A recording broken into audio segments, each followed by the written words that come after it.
What is up, guys? It's episode 98 of Working Class on DeerCast. Here on DeerCast. That's repetitive, redundant, but welcome. If you're not listening or watching on DeerCast, really think you should, especially coming into whitetail season here all around the Midwest, really at the start of this episode. So, Cole, what's up? Howdy. How's it going, man? You're on DeerCast. You use DeerCast. I do a lot. Check it every morning. Get red dots on my knees from checking it while I'm on the bathroom, you know? Yes. Just an awesome platform. I do what you do a lot. I overlay a lot of my trail cam photos with it. So I'm always screenshotting stuff in the morning and using that editing software to make it happen in like little files and stuff. So yeah, I'm on there a lot, dude, for sure. Well, that's good to hear. But I guess what we should start is, who are you and why are you here? Well, my name is Cole Jagger. I don't know why I'm here, but I'm here. You guys like me enough to toss me up on this platform. We met earlier this year at ATA. I almost killed you in a go-karting accident that we've talked about a few times. Yes. I've been a fan for the show for a while now. I think my first episode I listened to was like 2017. Oh, wow. Yeah, I didn't know it was that far back. Yeah. I was early stages. You guys were still at your house, and it was very, very beginning. But yeah, man, just been a long time listener, and I was finally able to meet you guys in Indy for ATA. That's where I live. Because of what I do for work, I was able to hook you guys up with the karting passes. I work for an IndyCar team here in Indianapolis called the Arrow McLaren IndyCar team. I'm a mechanic and on the pit crew, and we just finished up our last race, Laguna Seca, last weekend. So now I'm cashing in all my vacation, and it's time to focus on hunting. So here we are, getting ready to get the season kicked off. That's all true for everybody listening. From him almost killing me to working for Arrow McLaren.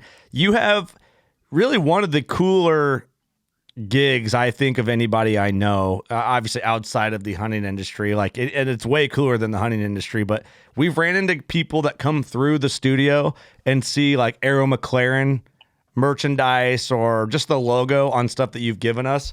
And they're like, "You guys are race fans?" I'm like, "Oh, one of our buddies, no big deal on the team." And they're like, "What?" That's happened on a couple occasions now. So it's kind of neat. I'm like, "Yeah, we're race fans now because of you."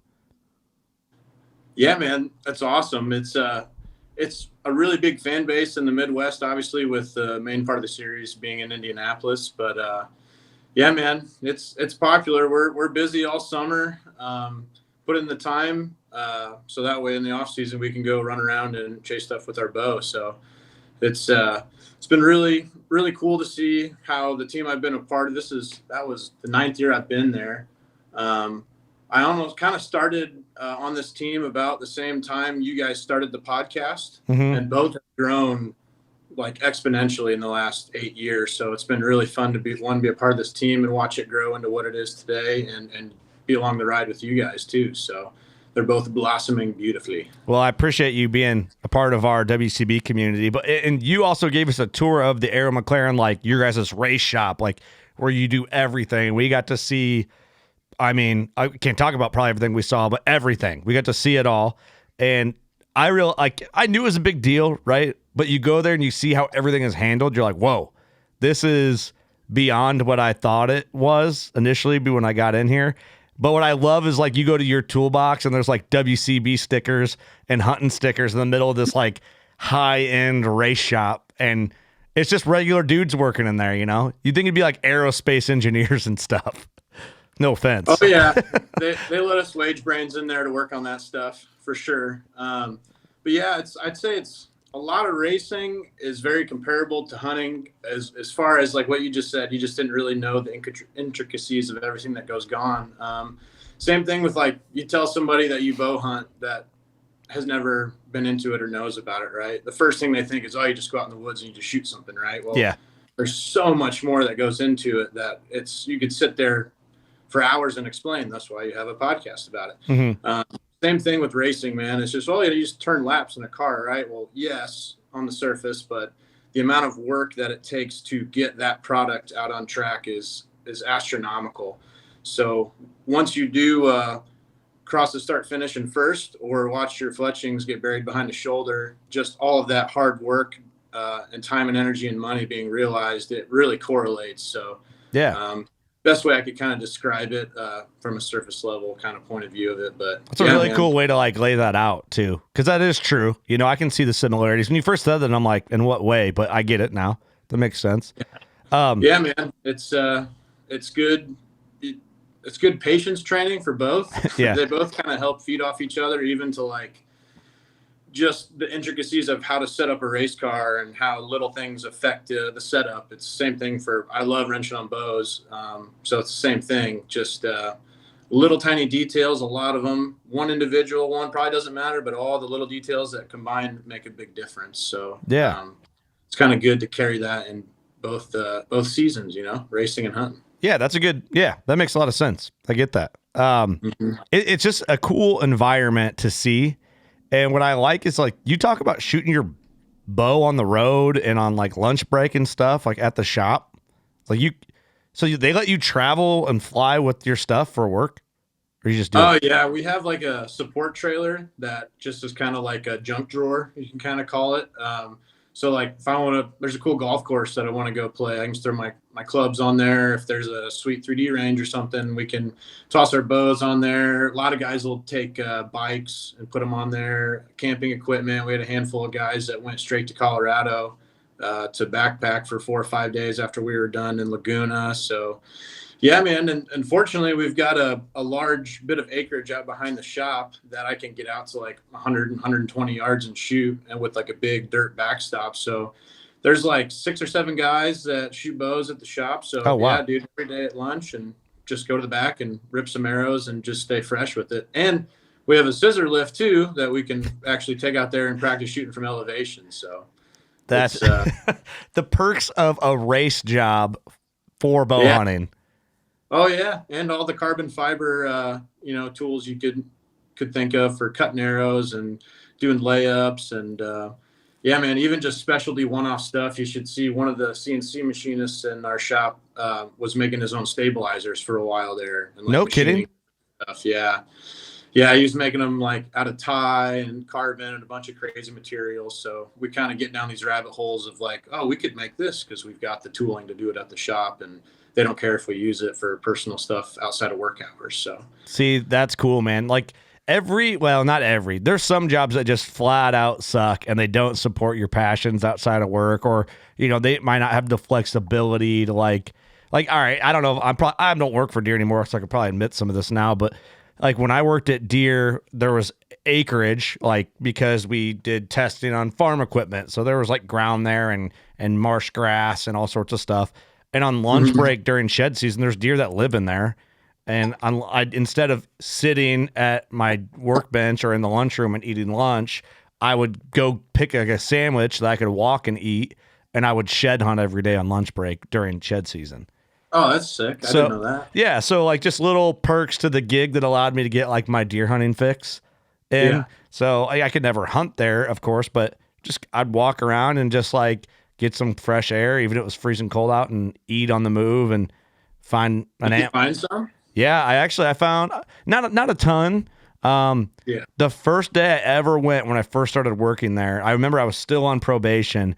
I was like, ooh, I don't know if I'm supposed to be doing this, but no one told me no. And then I kind of asked, it was like vague. They're just like, why not? Like, you work here, you have your badge, you can go walk. Because there is like hiking trails, but they have like a designated path. So it's like on your lunch break, if you wanted to get some exercise, you could go walk. But I was not walking on the trail, obviously. I'm walking through the timber and through like where I knew the deer were bedding. Right. Yeah, I found a really big, good 6-point side, typical side, like the first day I ever went. And then I was with a couple of buddies that I worked with at the time where they found big 4- and 5-point sides. But it wasn't like shooting fish in the barrel like I had originally thought it was going to be. But I bet you I've pulled 3 really good sheds off it and probably 15 sheds or more in total the time I worked there. Yeah, that's awesome. Yeah. That'd be awesome. Oh, yeah, I'll go shed hunt at lunch break. That's way. Yeah. We got a little bit of land, but there's only coyotes back there. It's less motivating because I can't hunt the deer. It's still cool. I'm not one of those guys. Like, I like to find antlers, right? You know, it was fun to go, but it's less motivating to find sheds from deer that I can't hunt. Yeah, for sure. I guess that makes sense. But yeah, but this conversation's naturally going towards like work-life hunt balance a little more. Yeah. And I think that's good because we're getting into the point where season's upon us here. There's a lot of family, work, life, hunt balance, archery practice balance, getting your gear ready, setting your stands, getting your mobile setups. All this is all piling on us really fast. Like, I'm to the point now, I mowed the grass yesterday and I go, okay, I got one more mow before season, and then I'm going to put my yard into a CRP program and I'll mow again next spring. Like, literally, I'm going to mow everywhere that I hunt that I can mow one more time. I'll mow my grass one more time, and it's in God's hands after that. So, dude, I'm counting down the days. Dude, we're at the doorstep, man. We're getting ready to step through the threshold. How ready do you feel? All that being said, all the stuff piling on, where are you at? I think, so I didn't have to plan for a wedding this summer, which was awesome. Mm-hmm. So I had a lot more money and time to kind of get ready for this fall. Man, on a scale of 1 to 10, I feel like probably like 8.5, 9. It's pretty good.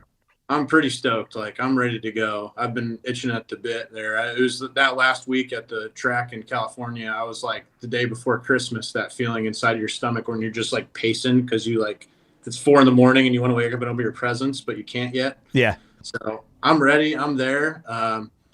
Shooting, man, I've shot so much. Like, you get me inside 100 yards for this mule deer hunt I'm about to go on, and I'm real confident. Letting one fly in the right situation. Yeah. I did just get a trophy line set up. I haven't got a lot of use through it yet, but I'm real stoked on it to like hang my main setup and then just use that to kind of bounce around. Mm-hmm. I haven't set foot in the timber at all. I really liked, there was a guy on the podcast recently that said the best food plot is no pressure. John Foreman. Yep. Yeah. I was like, man, that hits super heavy. And I'm not in a position yet to put any plots or anything on the farm that I have. So just been hanging the black gates on field edges and seeing what I catch coming along. Mm-hmm. Couple good ones. Hopefully they're sticking around. I did find acorns when I went out there last, so I'm betting they're just probably hanging out in the timber. So haven't seen them in a little bit, but confident that we've got the foliage to hold them in there. So yeah, man, just ready to start flinging some damn arrows any day now. So obviously you're feeling good. I think you're ahead of the game. Now, when do you leave for your mule deer hunt? This Friday. So you'll my hunt starts the 18th. So whatever, backtrack a couple days from there. So by the time so I'm looking at my calendar while I'm looking over here, it's you've been hunting for 1 day by the time this episode launches. Should be. So hopefully you killed already. Yeah, hopefully. Headed back home with a big cooler full of meat and money to go spend at the taxidermist. So. That's right. See, you could cap out that buck when you shoot it and run through Old Barn Taxidermy on your way home. Oh, yeah, that's right. Yeah, I have to stop there on the way back if I get some time. I haven't had a deer done by them yet. I'd really like to be in a position to do that now. So well, that's exciting. What are your goals then for mule deer? Like, do you have any certain goals you're like, in your head? You got some idea? Yeah, I'm first time going out west doing the spot and stock game. New to it, obviously have a tremendous amount of resources from you guys and everybody on the team to ask questions and stuff. I am going to an outfitter that Eric and Doug actually have been to a few years back. Mm-hmm. My cousin was supposed to go with me. He's having a kid now, so it's just me and the Tacoma headed out west. But expectation wise, for me, I just want like a good representation of like a mature animal. Like, I don't want antler size is cool, but like, as long as it's a mature buck, like I really don't care for my first one. As long as I'm not shooting like a 2.5-year-old, like little skinny buck. Like, I want to be behind something that's mature and a decent representation of the species for sure. So yeah, it's just me. I got 5 days, and I'm literally the only ones in camp. I think. Oh, really? Phil Pool and them guys are out there like this week or the last week. Okay. And there's nobody this week, and then it's just me out there. Oh, perfect. Camp. So that I got time to be picky and less distractions from other folks that'll be in camp. So yeah, it's going to be, and less pressure overall too on the deer. So you'll be, dude, you know, I think you have a very healthy goal and mindset going into it, because that's all you really, you know, without knowing, that's a really good goal to set. I go in, it's like when I bring it home, if I'm lucky enough to get one and you look at it on the wall, you want to be like, that's a mule deer. Yes, you know, exactly. Especially next year, you got some great bucks behind you on the wall. You got whitetail, mule deer. Like, oh yeah, significant difference. I can see what's going on here. Otherwise, Yeah. I get it. That's a fair and I think attainable goal. Yeah. I mean, if I had to be picky with antler size, I'd say I just want that typical mule deer width, man. I want that big inside spread. Mama says she wants a real wide buck to go over the bed. So the wider, the better, she said, if I have to be picky like that. But yeah, man, I just want, like you said, you can look at all three of them and go, oh yeah, that's pretty obvious that that's a mule deer. Okay, let's back up a little bit. Your wife wants a buck over the bed. Oh yeah, she loves taxidermy. Thank God. She loves deer meat. She loves taxidermy. So our little townhome we have here is pretty much full with deer heads, and that's our motivation to run out of rooms, so we have to get a house. So that's great. God, what a saint. Oh, she's the best, man. I hit the lottery with that for sure. Batting way out of my league with this one, but dude, you know, that's a rarity, because you know our famous saying is you can't kill big bucks if your wife sucks. Oh yeah, she loves that one. See, the women who are cool love it. Yeah, exactly. The ones who aren't don't love it. It's the perfect scale, because we get to watch it in action multiple times a year during trade show season. So when we have our sticker and the shirt set up, you can't kill big bucks if your wife sucks. I watch couples walk by and look at it, and then I'm just focused on the wife's reaction the whole time. I'm like, okay. And then I like that, then I'm like, okay, cool. And a lot of them go, I like that, but you couldn't kill big bucks anyway. And I'm like, oh, geez, man. There's a lot of that. But a lot of them are like, I don't like that. I'm like, well, you probably suck. Dude, yeah. I mean, you got to have both to make it happen, right? You do. You really do. Yeah. She's great, man. With how much I'm on the road for racing. And then, I mean, for example, I was just gone for 10 days straight. I was in Portland and then went straight to Monterey, California. Flew back on a red eye Sunday, and then I'm home for 4 days, and then I'm gone for another 10 days. So, and she's just as stoked as I am to go on this trip, because she knows how much it means to me. So, yeah, man, I mean, the sticker's true. Like, you can't do it if your wife sucks, for sure. So, and she is the far opposite of sucking. I'm way lucky to have her. So that's she good lets to hear. me spend money and kill deer, and she won't eat beef, dude. She loves deer meat. You got yourself a unicorn, man. I think, you know, I'd be curious to see if there was a truthful poll from listeners of the podcast. Yeah. How it would answer if, like, we scaled these topics, you know, like, does your wife let you have taxidermy in the house? Does your wife let you go on trips and not make you feel guilty for going? Not nag you every day. When are you going to be home? Because that makes you not want to be there. That's annoying. Dude, that's like the biggest thing, right? Is just, even when you're gone, like her keeping your head in the game, because you're already thinking it like 5-6 days into the trip. Yeah, you're bumming out. Couch with a Mountain Dew and a thing of wings, watching football, watching her walking around naked. But here I am. My cameras are going off. I'm sorry, I had to look because it was going off so much it was distracting. Nothing worth writing home about, but oh yeah, those black gates are great, man. I am super happy with mine. I like them, man. I like them a lot. But what I was getting at is, like, if we took all them topics out and like an honest poll and had husbands answer them, or guys in a relationship answer it, like, what would it show? What statistics would it reveal? Like, what would we learn from it? You know, there's got to be a correlation between like antler size and coolness of wife. That's got it. There's the crazy hot chart or whatever it is. There's a scale. Dude. We could make one for whitetail like wives for sure. we need to get on that fast. That needs watch. There'll be an internet video, reel or video, and you've heard it here first. We claim Trademark. that. So trademark. Trademark.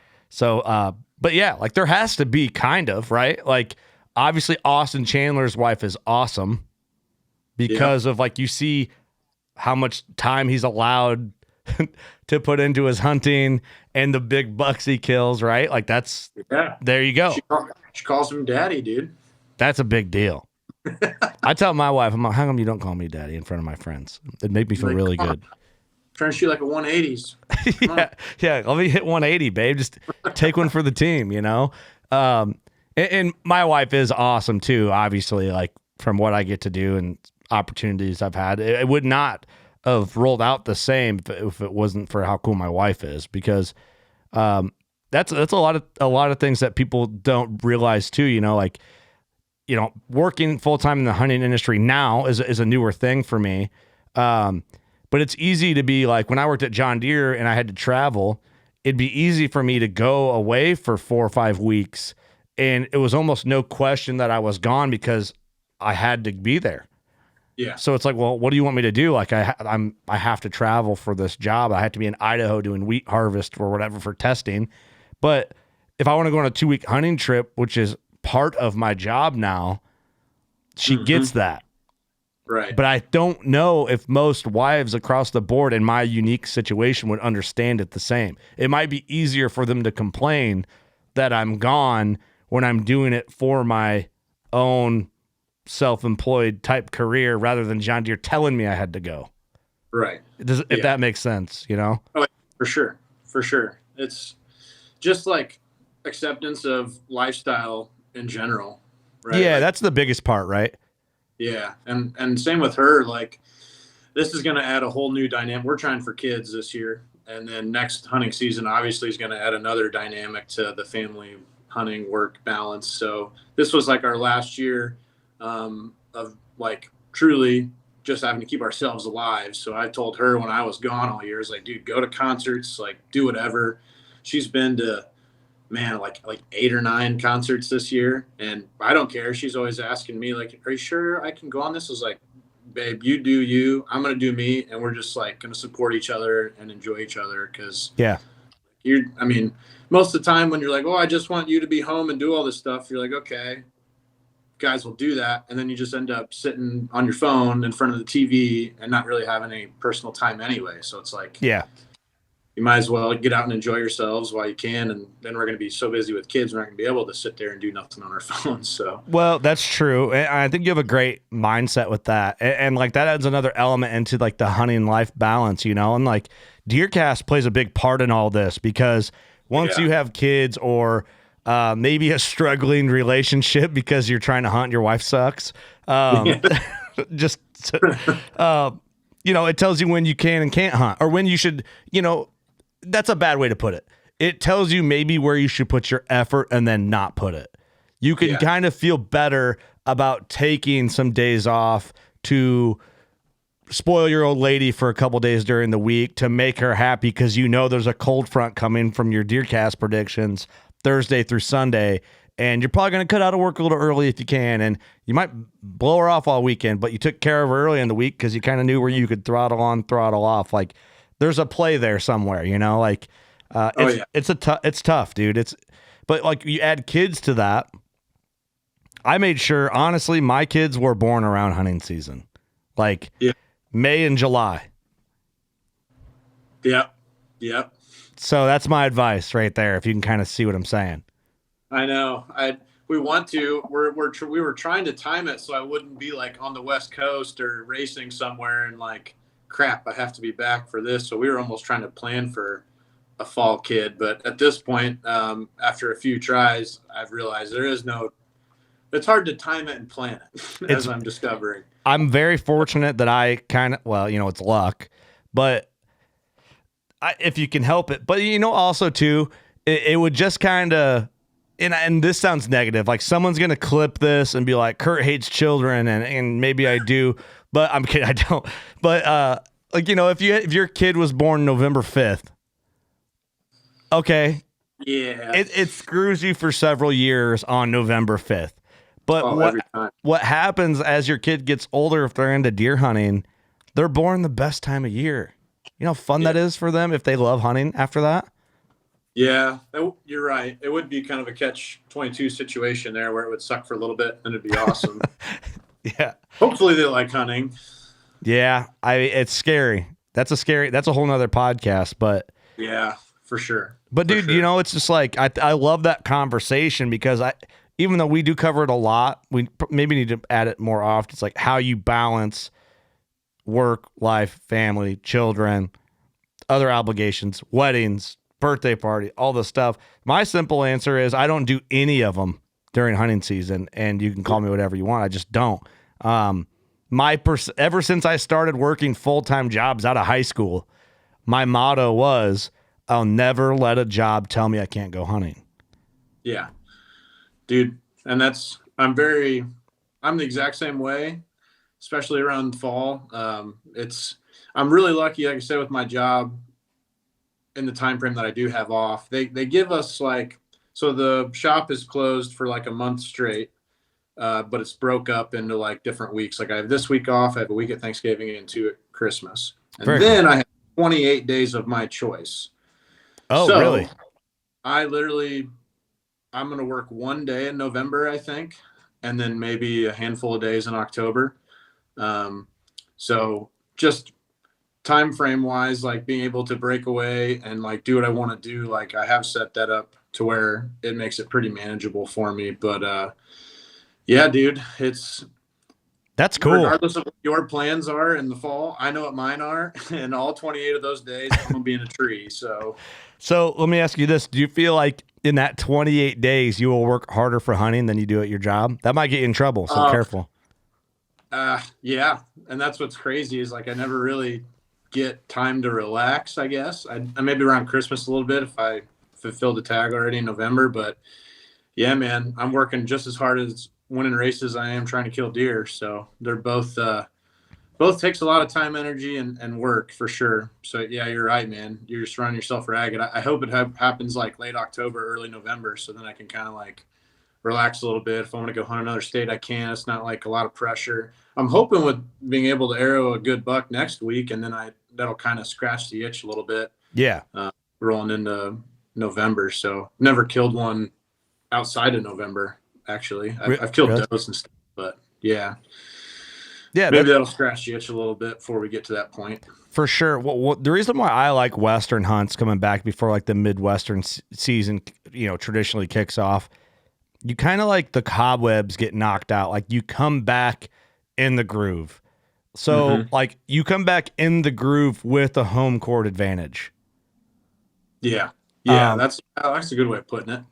Yeah. Like you're already warmed up, right. Like your ring rust is gone. You're in there. You're loose. Your shoulders are feeling good, especially if you shot something already. You're like, yeah, man, I'm thinking clearly. But what I noticed the first couple of years after I went out west and came back, and you're sitting in a tree stand, it's hard to sit those first like 5 sits until you get back into sitting.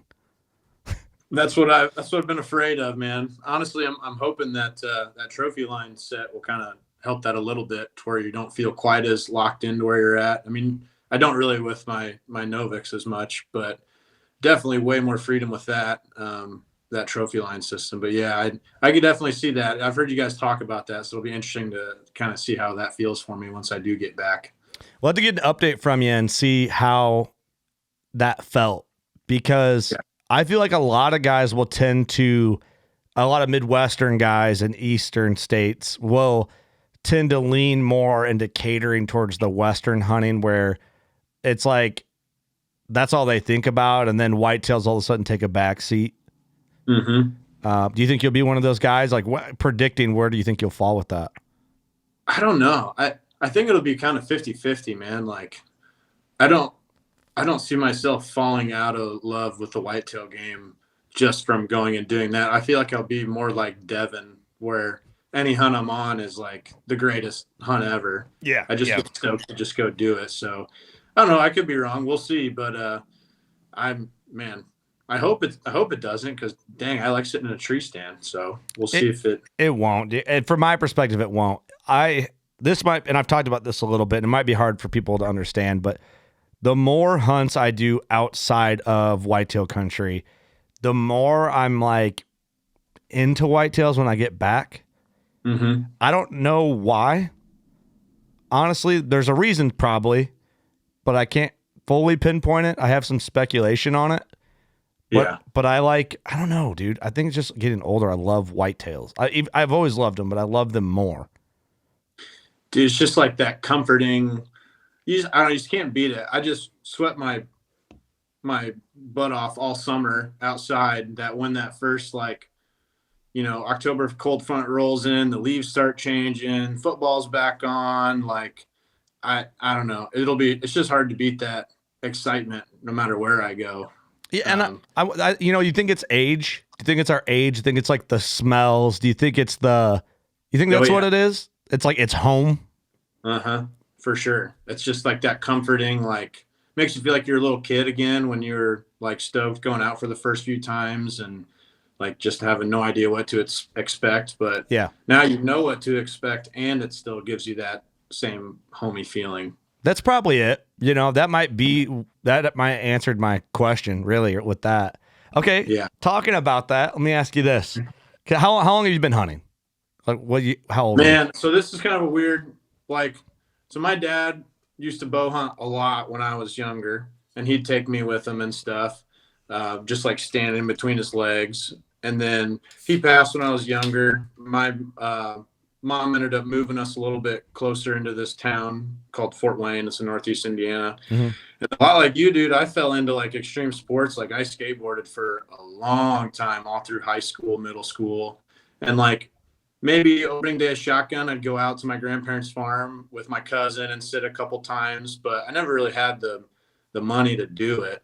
So once I finally got this job in 2015, there was a handful of guys that bow hunted in the shop. And that's what kind of like, okay, like I have money, like I've kind of done this a little bit. I have property to do it. And it just kind of went from there. So I'd say like truly like bow hunting focused, like this is all I'm doing. It's been probably since the fall of 2015. So how many years that is? 8 or 9. Yeah. Very cool. So, yeah. So you've been around hunting, especially when your old man did it and stuff like that. Sorry to hear about your old man. That's so good. But okay, I was thinking about this the other day. Someone actually posted in the Working Class Bowhunter group, Bowhunters group, the old school tree stands, and there's certain things I think guys see that bring them. Are we lagging? Or are we good? I think we're good. Gucci. My computer's like, what's going on? There's certain things you see that bring you back when you're a kid or like the beginning stages of hunting. And I have several things that probably do that for me, but I wanted to ask that question kind of vaguely, but like when you see something or hear about something, what brings you back to the beginning of your hunting, whether it was when you were a kid or the fall of 2015, like what's something that you think about the early days of your hunting? There's no right or wrong answer. A couple things. One goofy one is the smell of those like earth wafers. That's like the number one answer, I think. Dude, I used to just douse everything I had in it. Just like you'd open it and just be like, burn your eyebrows off. Yeah. The other one is just, man, and I've noticed this too. Like I grew up, I started bow hunting on my grandparents' farm, got permission on my wife's grandparents' farm the last few years. And for me, it's like running into old tree stands that are like grown into the trees and stuff. Like, and I found most of them that my dad had on this farm, but I'm still finding them. And it's always crazy to me because I'll always be looking on like Onyx, or I'll see like, man, a buck has been like going through that draw like 4 or 5 times. And then I'll go set up my Novix, and then I look over, and then there's one of my dad's old like hang-ons, like barely in a tree still, or it was like a 2x6 stand that he hammered in there. And that's seeing cool. Those just brings me back to like when I was like standing in between his legs when he had like one of those old Gale Force, like 70-pound loud as hell bows. Yeah. But the cool thing is every time I end up sitting in one of those spots, like I end up killing a good deer. Like it's like he's kind of like here's where you should go, even though he's not there. He's like guiding you subconsciously. Yeah, dude, it's really eerie, man. And it's even been to where like I've shot one and then like looked around like in excitement and then see one. And it's like, holy cow. Like that really brings it back for me. Cause like the house I grew up in was an old farmhouse, and me and my dad would just walk like a couple hundred yards to the edge of the timber and sit there, and you can still see them all around, man. So that and those wafers, yeah, that brings me back, dude. I could definitely enjoy seeing that through the woods. That's heavy. Yeah. But cool, man. That is cool. Whenever you see them old stands. Now, I didn't expect you to say they were your old man stands. Like, because we all see them. You know what I mean? You look around, you see old boards nailed between a split in a tree or whatever. And and you think about it, you're always like, man, I wonder whose that was. But for it to be your dad's is cool. Yeah, it's awesome, man. I love hunting that farm. It's mostly ag. It's a little bit of timber, but it's awesome timber that we have. So it's real cool. And then same at Beth's grandpa's, like there's an older gentleman that used to muzzleloader hunt out there. And same thing, man. I was kind of green to the property and sat a few spots. And then I was like, well, let's see if this works. It works with my dad. Let's sit by these guys' old stand. And yeah, I've killed a couple good deer doing that out at that farm. So that's cool. Yeah. That's really cool. The days of nailing wood to trees. Oh, dude. Railroad spikes in the side of the tree for, so dangerous. Climb up. Oh, dude, so sketchy. You look at some of those, it's like, yeah. I don't even know how you moved around without getting spotted or picked off because they're just so creaky and old and rickety. And back then, guaranteed they didn't have any safety harnesses at all. Oh, no, dude. Not at all. And the first stand my first year shotgun hunting, I was, I don't know, maybe 12. I don't remember how old, young. My dad made us put a piece of plywood in the V of a tree and like screwed it down. And that's what we hunted out of. And like, I shot a buck and like just grazed his belly, and the deer lived. But I just, I sat in a homemade stand. I'd never even think about doing that now. Not with the resources available, but man, it's cool stuff you used to do when you were younger just to make it happen because you didn't have the money, right? Same thing. Yeah, or just you didn't have the know-how. The resources weren't there. And that is cool, man. Like, that's a good answer. Just them old nostalgia type tree stands. Like, you wonder when you see those, like, what was shot out of that stand, if anything? Like, was that dude just an idiot who put one there, and then like then he's got us all decoyed? We're all hanging in the stand in this bad spot.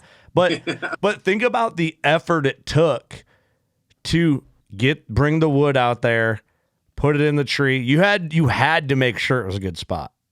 Yeah. Yeah, like, and how many times did you sit on the ground there before you finally were like, man, I'm gonna put a stand right here and like dedicate time to do it? And yeah, it's a lot of commitment. Now we can just toss them up in like 10 minutes and tear them down in 10 minutes. Right. It's another one of those impossible answers. But like, if you could pull it, what % of those old wood stands were like successful sits? You know what I mean? If you could scale that. Man, on my farm or just in general? In general, like across the Midwest or wherever those are. Man. Like, is it 50%? Is it 30%? 50. You think? I don't know. I guess it's situational. But I'd argue less. I'd argue it's less than 50. Yeah, they don't have DeerCast, or they didn't have DeerCast. They didn't have DeerCast, and they probably didn't even have trail timers at the time. Remember, did you ever hear guys talk about the trail timer? Yeah, where it would like click a little string and tell you what time something walked by the string. Yeah. Or pulled it out of the device. Yeah.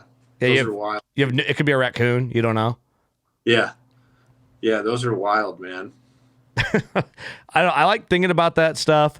The earth wafers is like one of those things I think of. You know, the earth, I think it's like the hunter specialties. It comes in that little container thing.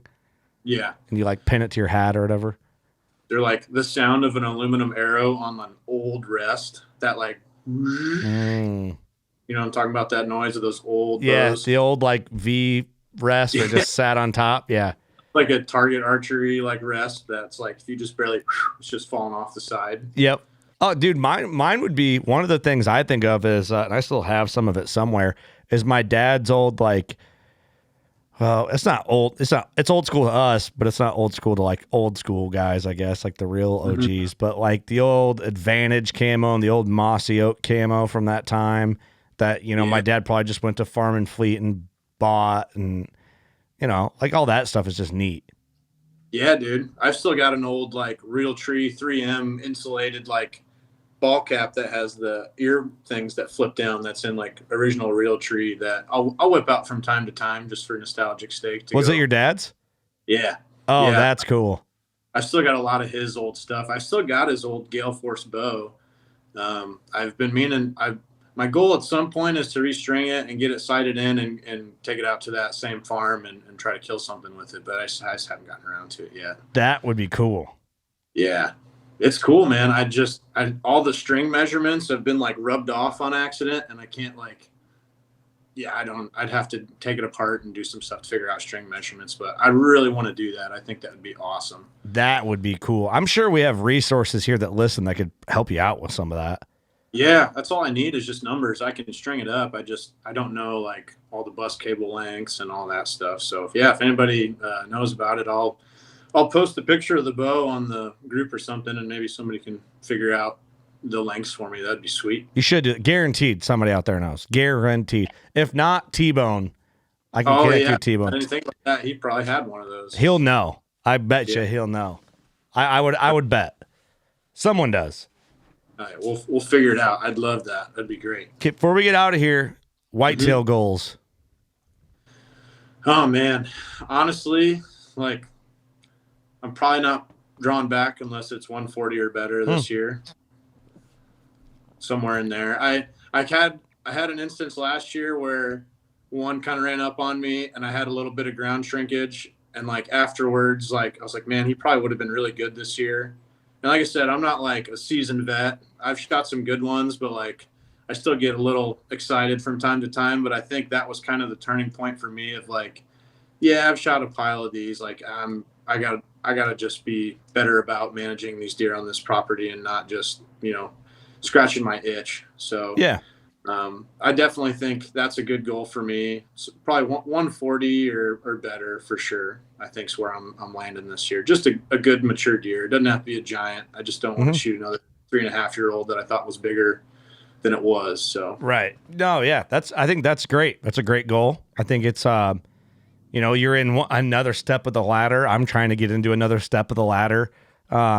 But I'm also trying not to. I don't want this to sound bad, but I'm also trying not to step so high that like hunting becomes just not fun. Yeah, there's like a weird teeter point for sure. You know what I mean? Yeah, for sure. Where it's like I've got deer all around me. I'm seeing tons, but it's just not I just need 10 inches more, and then you're just pulling your hair out. And yes, I'm with you 100% on that. It's almost like be up there, but also be a little minded. Yeah. Yeah. I don't know what the answer is. I feel like I'm there, and I don't know. It's tough. I have like really mature deer, like 5.5-year-old or older bucks. I was talking to Mark last week about one of them, and he's high 30s as an 8-pointer. And I'm like, man, that's the perfect deer to shoot. But my personal goals for bucks, I'm going to shoot does for meat, right? But my personal goal for my buck tag, one, enjoy the hunting, but two, it's like, what do you do when that deer walks in? Depends what your goals are. Oh, getting a phone call. We're good. Oh, you're back. Okay. So, I don't know. That's an interesting conversation there. That's a whole nother episode on its own. Yeah, it's weird. Cause like that buck you shot last year with the big old nutsack on it, like that was a hoss of a deer. Yeah. What, he didn't go like 120 or something like that? It's like 137. Yeah. Like for me, like, yeah, I'm probably going 140, but if I see something that's like a cow with antlers, like big old brisket on them, like I'm going to let it fly for sure. Let me show you this one deer. I'll see if I can pull it up without taking so dang long, which by the way, it's like, I just have does blowing up one of my cameras right now, which is cool for 4 o'clock. Just making sure I'm not, all right, give me 1 second here. I know, I was hoping I didn't have to turn my notifications off for mine. I was getting blown up with does right before you called. It's a great problem. It is.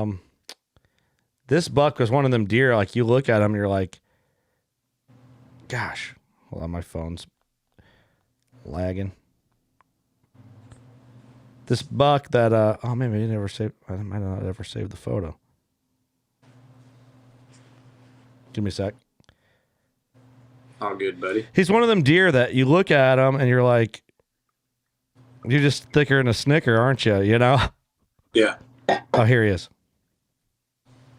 Try and zoom it so it makes sense for the video. Oh, wow. So you see how that deer is a fat boy, Yes. you know? And the camera's going off now as I'm showing you. But what do you do with that deer? And man. I have several pictures of that deer, and he's a fat boy. Is his right side like all broke off? No, it's just it's hard to see in the photo. He's in the timber, but he's a good 8. He's got a split brow tine, but you know he's not. I don't know. I guess I'd have to see him in person to like really understand what I want to do with that. But a mature animal. Yeah, it's hard. Like those like I'm on the edge bucks or yeah. Those are hard, man. What do you Especially do? like if they come in like all juiced up and I don't know. It's definitely a game time decision, I think. But I'm saying I'm gonna do one thing. I hope I stick to it. My adrenaline gets pumping and something comes in and gets me excited. I don't know. But it's real life, dude. If you shoot him and you get excited, then there's a reason, and you know you're not gonna regret it. You're gonna have a good time with it. Yeah. Okay. So next and final question of this conversation. Alrighty. Your number one tool that you use within DeerCast. The first thing you're going to, the first thing you think of, your favorite tool, your favorite feature, whatever it is. Oh man. Hourly, wind direction and barometer. Good answer. Good choice. Yeah. Definitely like I see the most fluctuate. Well, yeah, I'm going to go with that. Wind direction and barometer for sure for me. Yeah. For one of the farms, like I'm trying to hunt the most this fall. If the wind's not right, like the entry exit's just garbage. So that's the biggest one for me. That's going to decide whether I'm going to go pound around on public so I don't mess that up, or if I'm going to have decent enough wind to sneak in there. So barometer for sure too, like good indication of a cold front. So it's kind of goes with temperature as well. But yeah, those two for sure, man. Those are the two biggest ones I've used to be successful. For sure. That app. Yeah, I think I use that, up there with some of the most. And then something I'm going to pay attention to more is we've heard Mark say in the podcast and obviously on the show, first south after a bunch of norths. Oh yeah. He did say that recently on that one, didn't he? Yeah. So I'm going to be focusing on that. If we have 4, I don't know how many days what's a bunch, 5 days of norths, or 3 or more days and then a south wind, then I'm going to be looking. I'm going to pay attention to that feature. Probably a lot more this season. I never thought about it before. That's a good point. I'm doing exactly what you said for October when that does happen. I saved like a week's worth of vacation days. So if randomly there is like that situation or a random random north out of a bunch of souths or anything like that, I can just put the slip in and say, see ya, I'll be back hopefully tomorrow with the buck in the truck. So, right.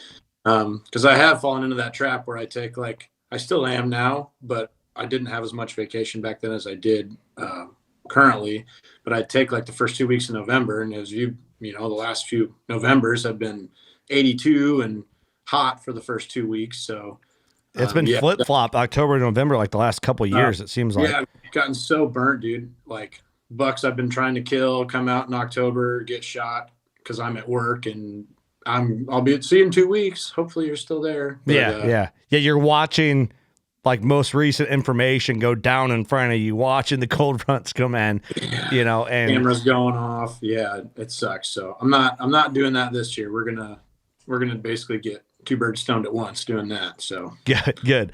Well, I feel good about your fall coming up. Thanks, man. I appreciate it. Hopefully I can live up to the hype, and we'll see what happens here. Same with everybody else. Yeah, man. Well, hopefully first day tagged out in Nebraska would be pretty cool, but you're hunting right now. in the future. Hope it's going well. We predict the future here on the podcast.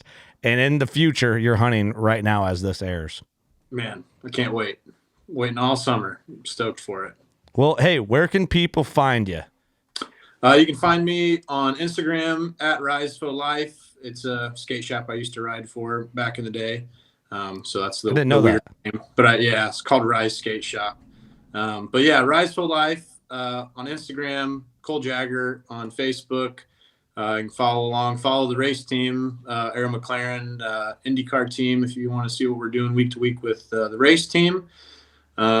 Just Awesome. hit me up whenever. If any of you goons are in Indianapolis, let me know. I could give a shop tour or Almost get killed on a go-kart.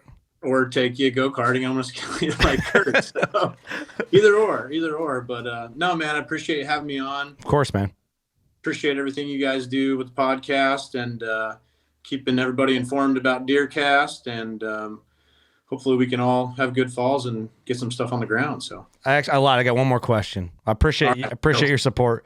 Mhm. What do we got to do to get a WCB logo on an Arrow McLaren car? How much does that cost? Either a bunch of money or I could try to sneak one on there without them knowing it. Well, I don't want you to lose your job. Oh And no, that'd be fine. That'd be fine. We'll see where we can work one in there sometimes. I do have one on my pit stop helmet.